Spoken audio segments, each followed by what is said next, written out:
Gorgeous landscape, super friendly people, amazing memories. That's what I got from my trip to Vietnam in just under 2 weeks.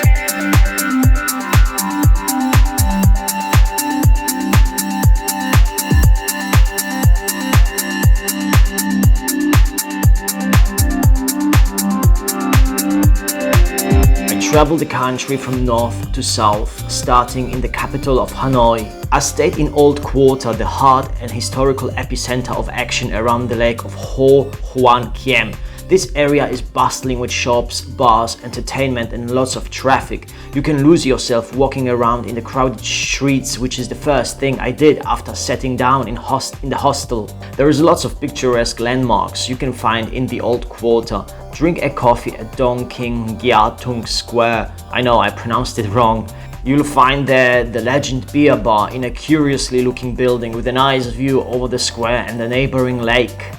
From there, walk along the lake towards the Ngong Song Temple, a complex of buildings on a little island on the lake. To get there, cross the Red Bridge and enjoy the temple with its lovely pagoda, a place to relax at.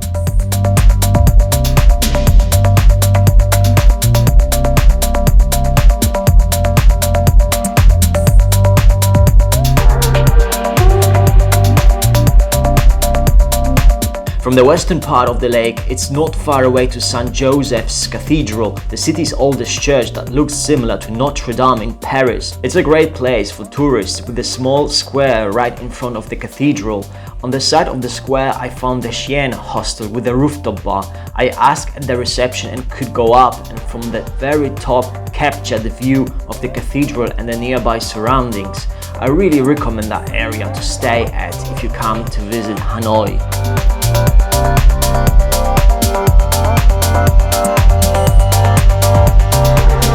A 10-minute walk away from the north from the lake, you can visit the Quang Chuong City Gate, an 18th century city gate and watchtower. To be honest, I thought this to be bigger and more exciting than it was. Perhaps I expected a big palace, ruin or something, but it was basically just a section of some old walls.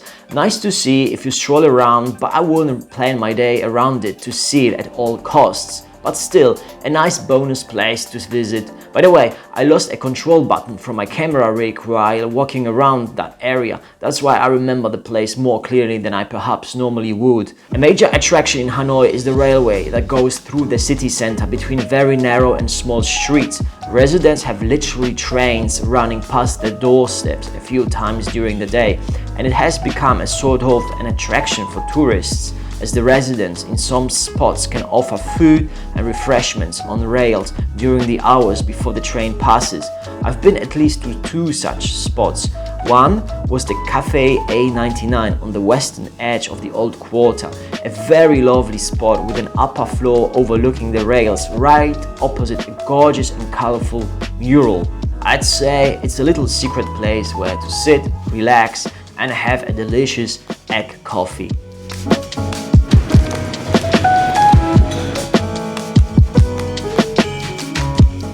Another one was south of the central station Ga Hanoi. It took a while to get there on foot, but it was worth it.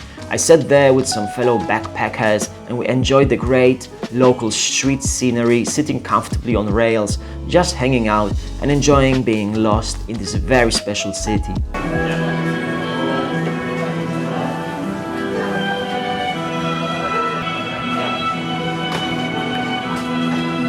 And we are now here at the train street, right? But we're never gonna see the train. Yeah, unfortunately. Because the train starts at 7. And it's 5 o'clock. Yeah, but it's okay. You can find a few other spots throughout the city where you can walk on rails, but some of them are already closed to trespassers. I can easily imagine many reasons for doing that, so that's okay. Safety and peace for the residents should have priority.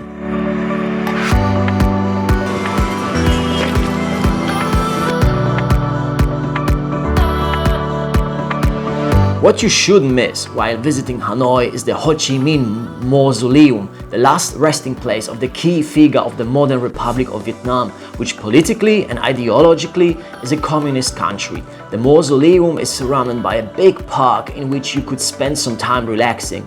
You cannot take pictures inside the mausoleum itself. It's heavily guarded by soldiers in white uniforms, but you can definitely catch a glimpse of Ho Chi Minh solemnly lying in state. The mental picture will stay with you forever. After getting outside again, you can spend the rest of your time walking in the park nearby and see the one Pillar Pagoda, a reconstructed iconic small Buddhist temple that was originally erected in 1049, very long ago indeed. It's designed to resemble a lotus blossom.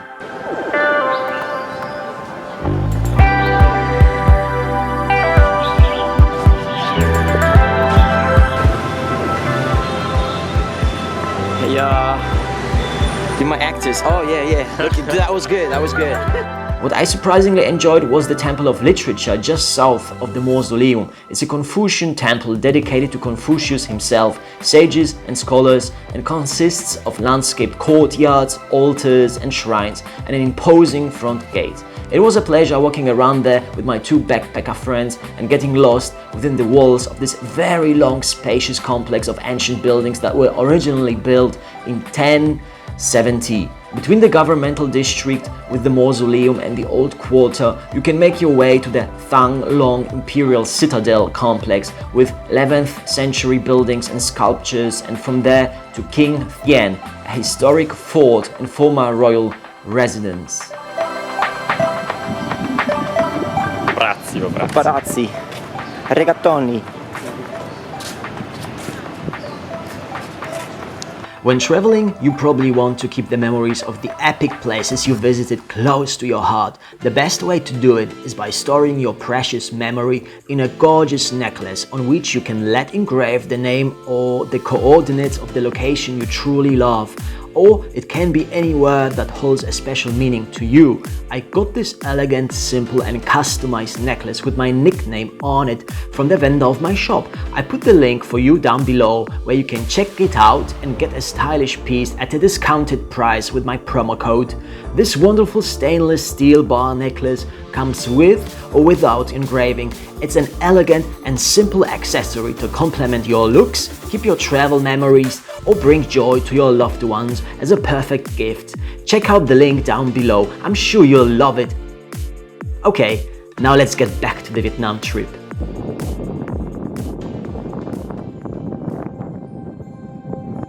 After spending 3 days in Hanoi, I joined forces with a fellow backpacker from South Korea and we went on a one-day trip to Halong Bay, a gorgeous, stunning bay and a UNESCO World Heritage Site with multiple limestone islands.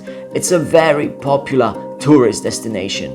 We got on a one-night ferry trip around this stunning and scenic area. I remember approaching those unique mountains above the sea level. It was an amazing experience. The landscape was just outstanding. We spent the whole day walking and lying on the top deck of the ferry, enjoying the sights and the warm breeze.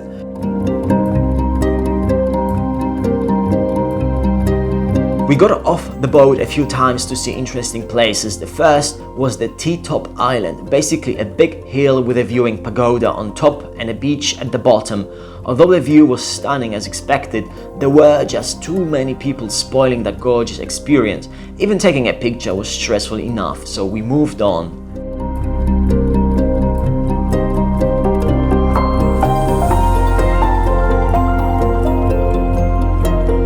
Another majestic place was an island south of T-Top, a gorgeous bay and a landscape almost like out of a Jurassic Park movie.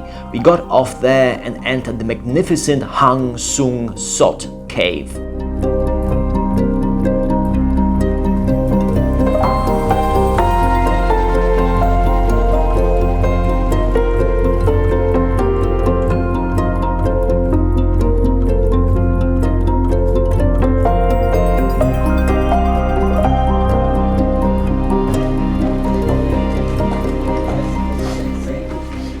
The next day we woke up very early at 6 or so as the plan was to go canoeing and visiting another cave. I don't remember where it was exactly, however, it was an awesome start into a new day. We reached a small beach by canoes where we entered the cave, and after exiting on the other side, we ended up on a stunning, hidden little beach. All in all, I must say, seeing Halong Bay is a must for every traveler to Vietnam. It's best to take a boat for a day or even stay overnight. You will remember the place forever. After docking on land, I booked myself on a bus to the next splendid destination, 2 hours south of Halong Bay, which is Ninh Binh, a town close to very picturesque mountains. Again, I've never made it to the Ninh Binh city itself. Tourists come here mainly to see the wonderful nature and its surroundings. I'll stay outside the city at Huang Mua Homestay, a stunning villa hosted by a very amazing man whose hospitality just cannot be topped by anyone. After my stays in a tiny hostel room in Hanoi and a small cabin on a ferry, I was happy enough to finally have a spacious family room just for myself for the next 3 nights. My host picked me up from Tam Coc, which is an awesome town along the southern edge of the mountains. If I am ever to return to Ninh Binh again, I will definitely stay in Tam Coc. The village has bars, restaurants, and it's basically where action happens. In Tam Coc, there's boats leaving for trips between the mountains on the river. I booked myself into such a trip and I don't regret it. The landscape around Ninh Binh is just awe-inspiring, and you can see it from below as well as from above, from tops of mountains. It is by far my favorite place in Vietnam. I wasn't very lucky with the weather though, as it was raining most of the time.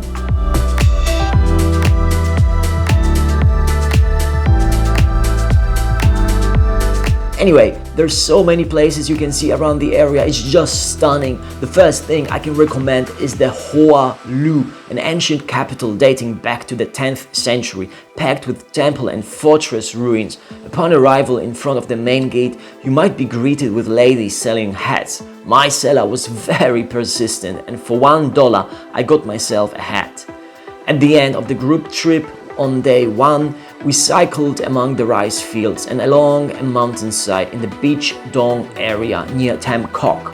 It was still very picturesque despite the clouds, rain and mud on the road. I can only imagine the true beauty and wonder of that landscape on a sunny day during dry season.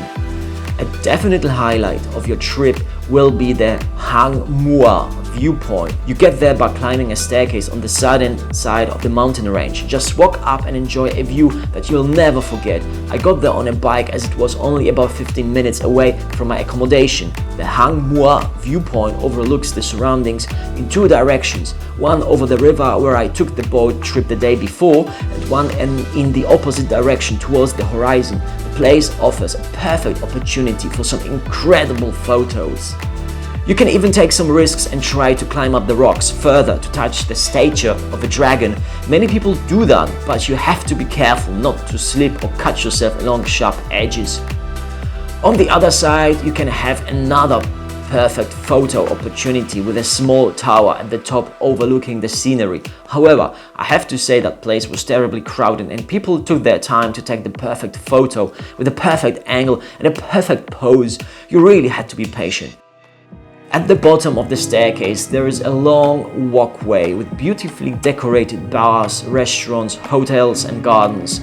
It was great to just walk around there and breathe in the stunning scenery.